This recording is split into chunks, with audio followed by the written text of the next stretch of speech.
അതിന് പരാമർശം വന്നിരിക്കുന്ന ക്രിമിനൽ. എന്നെ സംബന്ധിച്ചിടത്തോളം അണ്ണാ പാർട്ടിയുടെ ഒരു പ്രതിനിധി എന്ന രീതിയിൽ കേരളത്തിലെ സാധാരണക്കാരെന്ന് പറയുമ്പോൾ കോളനികൾ, ചേരികൾ, അങ്ങനെ നിത്യജീവിതത്തിന് വേണ്ടി ഒരു ദിവസം പോലും കൂലിപ്പണി ചെയ്യാൻ ശേഷിയില്ലാത്ത ആൾക്കാരുടെ ഇടയിലൂടെ സഞ്ചരിക്കുന്ന ഒരു പ്രവർത്തനം. ഈ കഴിഞ്ഞുപോയ ഒരു മാസ കാലഘട്ടമാണ് ഈ ഉപസംബന്ധ വിഷയവുമായി ബന്ധപ്പെട്ടുകൊണ്ട് ഈ ജനവിഭാഗത്തിന്റെ ഇടയിലൂടെ സഞ്ചരിച്ച ഒരാളെന്ന രീതിയിൽ എനിക്ക് നേരിട്ട് അനുഭവിക്കാൻ പറ്റിയ ഒരു കാര്യം, ആ ജനങ്ങൾ അറിഞ്ഞിരിക്കുന്ന ഒരു കാര്യം, സംവരണം നിർത്തലാക്കാൻ പോകുന്നു എന്ന ഒരു സന്ദേശമാണ് അവരിലെത്തിയിരിക്കുന്നത്. സംവരണമല്ല അവർ പറഞ്ഞു, എന്റെ കുഞ്ഞിന് കിട്ടുന്ന ലെൻസഗ്രാൻഡ് നിർത്താൻ പോകല്ലോ അങ്ങനെയാണ് ചോദിച്ചത്. അതാണ് സാധാരണക്കാരുടെ ഈ വിഷയത്തിൽ മനസ്സിലാക്കിയിരിക്കുന്നത്.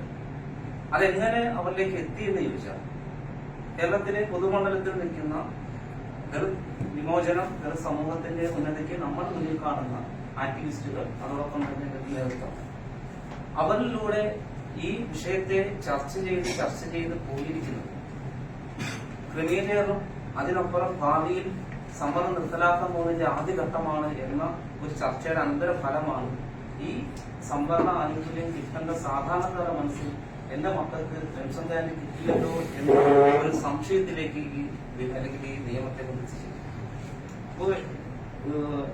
അണ്ണാ പാർട്ടിയിൽ വ്യക്താവുന്ന രീതിയിൽ ഞാൻ ചോദിക്കുക, അല്ലെങ്കിൽ ഞാൻ എന്റെ അഭിപ്രായം പറയുന്നു. ഡോക്ടർ ബി ആർ അംബേദ്കർ ഇന്ത്യയിലെ അധസ്ഥിത വിഭാഗത്തിനെ നേരത്തെ പറഞ്ഞ പോലെയുള്ള നരവംശാസ്ത്രപരമായി ജാതിയെ വേർതിരിച്ചുകൊണ്ട് എല്ലാവരെയും ഒരു മനുഷ്യരെന്ന രീതിയിൽ കണ്ടുകൊണ്ടാണ് വട്ടമേശ സമ്മേളനത്തിൽ ബ്രിട്ടീഷുകാരോടൊപ്പം ഇന്ത്യ രാജ്യത്തെ പങ്കാളിത്തം വഹിക്കാൻ പോകുന്ന അന്നത്തെ നേതൃത്വത്തോടൊപ്പം എതിർത്തുകൊണ്ട് തന്നെയാണ് സംവരണം നമുക്ക് ഈ വിഭാഗത്തിന് വേണ്ടി അദ്ദേഹം നേരിട്ടത്. അങ്ങനെ ഇരിക്കെ നമ്മുടെ ഇടയിൽ ഈ 75 വർഷ കാലഘട്ടമായി സംവരണ ആനുകൂല്യത്തിന്റെ പങ്കാളിത്തത്തിലേക്ക് വരാത്ത ഈ വിഭാഗത്തെ ആരാണ് സംരക്ഷിക്കുന്നത്? അവരെ ആരാണ് കൈപിടിച്ച് അവരുടെ കുട്ടികളെ, വരും തലമുറയെ, അവരെയും നമ്മോടൊപ്പം കൊണ്ടുവരേണ്ടവരാണ് എന്ന രീതിയിൽ മുന്നോട്ട് കൊണ്ടുവരേണ്ട ഉത്തരവാദിത്തപ്പെട്ട ഈ സമൂഹത്തിലെ ഒരു നേരത്തെ സാർ പറഞ്ഞ പോലെ എന്റെ പേരിൽ എത്തിയിട്ടില്ല എങ്കിൽ പോലും മൊത്തത്തിൽ നമ്മൾ അംബേദ്കറേറ്റുകളെന്നും യജമാൻ അയ്യങ്കാളെയും അതോടൊപ്പം തന്നെ സാമൂഹ്യ പരിഷ്കർത്താക്കളെ എല്ലാം പറയുമ്പോൾ എന്തുകൊണ്ട് ആ വിഭാഗത്തിനെ അല്ലെങ്കിൽ ആ സമൂഹത്തെ സംരക്ഷിക്കപ്പെടുന്ന ഒരു ബില്ലിനെ നമ്മൾ എതിർക്കുന്നു എന്ന് ഞാൻ പറയുന്നത്? ക്രിമിനലിനെ ഞങ്ങൾ എതിർപ്പാണ്. ഒരിക്കലും നമ്മുടെ സാമ്പത്തിക സംവരണം കൊണ്ടുവരാൻ പറ്റില്ല, നമ്മുടെ സാമ്പത്തികപരമായി നമ്മൾ വേർതിരിക്കാൻ പറ്റില്ല. പക്ഷേ ഉപസംവരണത്തെ സംബന്ധിച്ചിടത്തോളം ഈ സാധാരണക്കാരുടെ ആശങ്കയെ വ്യക്തമായി അത് മനസ്സിലാക്കി കൊടുക്കേണ്ട ഉത്തരവാദിത്വം തീർച്ചയായിട്ടും ഈ യോഗത്തിൽ കൂടിയിരിക്കുന്ന അതോടൊപ്പം ഗീതൻ മാഷിന്റെയും സണ്ണി മാഷിന്റെയൊക്കെ നേതൃത്വത്തിൽ പല കൂട്ടായ്മകൾ നടത്തുന്നു. ഈ കഴിഞ്ഞ എറണാകുളത്ത് നടന്ന ഗീതൻ മാഷിന്റെ നേതൃത്വത്തിൽ നടന്ന ശില്പശാല നടത്തി. ആ ശില്പശാലയിൽ വേറെ മഹാസഭ എന്ന് പറയുന്ന വേറൊരാക്കപ്പെട്ട വിഭാഗം ഈ മധ്യകാലത്തിലെ വളർത്തു മേഖലയില്ല, തെക്ക് മേഖലയാണ് അവർ താമസിക്കുന്നത്.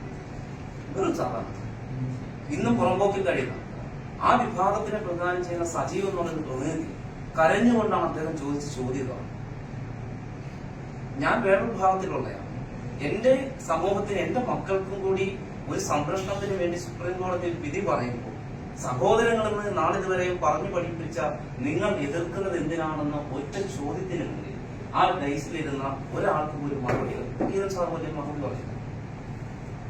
അപ്പൊ ഇതുപോലെയുള്ള സാധാരണക്കാരുടെ ചോദ്യങ്ങളുടെ മുന്നിൽ നമുക്ക് എന്താണ് പറയാനുള്ളത്? കാരണം തുടർന്ന് എനിക്ക് മനസ്സാർ പറഞ്ഞു ഇവിടെ വരാൻ പറയാൻ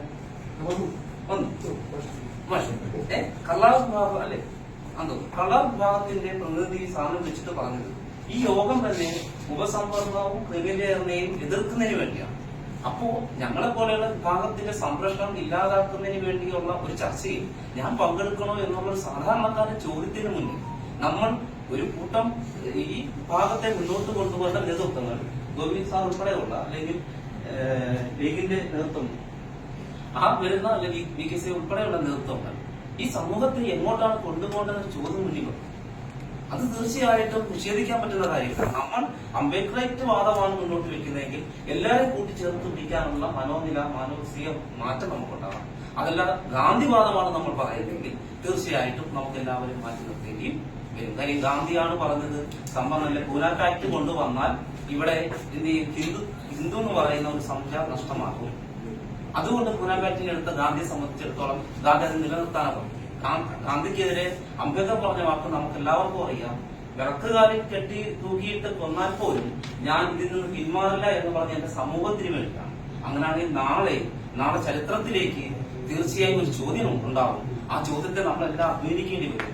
ഈ ഒരു വിധിയെ സംബന്ധിച്ച് ഇവിടുത്തെ ഒരു വിധമെങ്കിലും സമൂഹത്തെ നോക്കിക്കാണുന്ന, സമൂഹത്തെ പഠിക്കുന്ന, സമൂഹമായി ഇടപെടുന്ന ഈ ഒരു പരിധിയിലപ്പുറം ഈ വിഭാഗത്തിന്റെ ഇടയിൽ അവരും അഭിമാനിക്കുന്നുണ്ട്. കാര്യം നമ്മുടെ ഇത്രയും ഉദ്യോഗസ്ഥർ ഉണ്ടായിട്ടുണ്ടെന്ന് അഭിമാനിക്കുന്ന നമ്മൾ തന്നെയാണല്ലോ ഇവരുടെ വളർച്ച, അവരുടെ മാറ്റത്തിന് തലയ്ക്ക് കത്തി വെച്ചതെന്നുള്ള ഒരു ചോദ്യം ചരിത്രത്തിൽ ഉണ്ടാവും. അപ്പൊ അവിടെയാണ് ഈ ചർച്ചയ്ക്കും അല്ലെങ്കിൽ ഇനി വരാൻ പോകുന്ന ചർച്ചകളിലും വ്യക്തമായി ക്രിമിനലിനെ നമ്മൾ എതിർക്കുന്നു. ഒന്നടങ്കം ഈ പറയുന്ന സാധാരണക്കാരും പറഞ്ഞ കാര്യം ഇതാണ്, നമ്മുടെ സാമ്പത്തിക വേണ്ട. പക്ഷേ നമ്മൾ സമൂഹത്തെ കൊണ്ടുപോകേണ്ട ഈ ഉപസംഹരണ വിഷയത്തിൽ വ്യക്തമായിട്ടുള്ള ഒരു ആശങ്ക സാധാരണക്കാരുടെ മനസ്സിലിരിക്കുന്നുണ്ട്. അത് തീർച്ചയായിട്ടും ഒഴിവാക്കിക്കൊണ്ട് വേണം ഇനി അങ്ങോട്ടുള്ള ഇതുപോലെയുള്ള കൂടിച്ചേരലുകളും അതോടൊപ്പം തന്നെ അതോടൊപ്പം തന്നെ പറഞ്ഞ ഈ വിഭാഗത്തിന്റെ എല്ലാവരെയും കേൾക്കണം. നമ്മുടെ ഇടയിൽ പോയി വന്നിരിക്കുന്ന 10ഓളം സംഘടനകൾ, അതിൽ ജാതി സംഘടനകളും ദളിത് സംഘടനകളും രാഷ്ട്രീയ പ്രസ്ഥാനങ്ങളുമാണ്. പക്ഷെ ഈ സംവരണ ആനുകൂല്യം 75 വർഷമായി കിട്ടാത്ത ഭൂരിപക്ഷം വരുന്ന വിഭാഗത്തെ കേൾക്കാതെ കേരളത്തിന്റെ അഭിപ്രായം എന്ന രീതിയിലും ദളിത് ആദിവാസി സമൂഹത്തിന്റെ അഭിപ്രായം എന്ന രീതിയിലും ഒരു കാരണവശാലും പാർലമെന്റിലോ സംസ്ഥാന സർക്കാരിലേക്കോ ഈ വിഭാഗത്തിനിടയിൽ ഒരു ചോദ്യം വന്നാൽ അത് മൊത്തത്തിലുള്ള ഉത്തരമായിട്ടായിരിക്കും അവർ നോക്കിക്കാണുന്നത്. അതൊരിക്കലും ഉണ്ടാകും. കാര്യം 21-ാം തീയതിയിലെ ഹർത്താൽ പോലും അതിന് അനുകൂലമായി കേരളത്തിലെ ഒരു ഭാഗം തീരുമാനമെടുക്കുമ്പോൾ ആ ഹർത്താൽ എവിടെയാണ്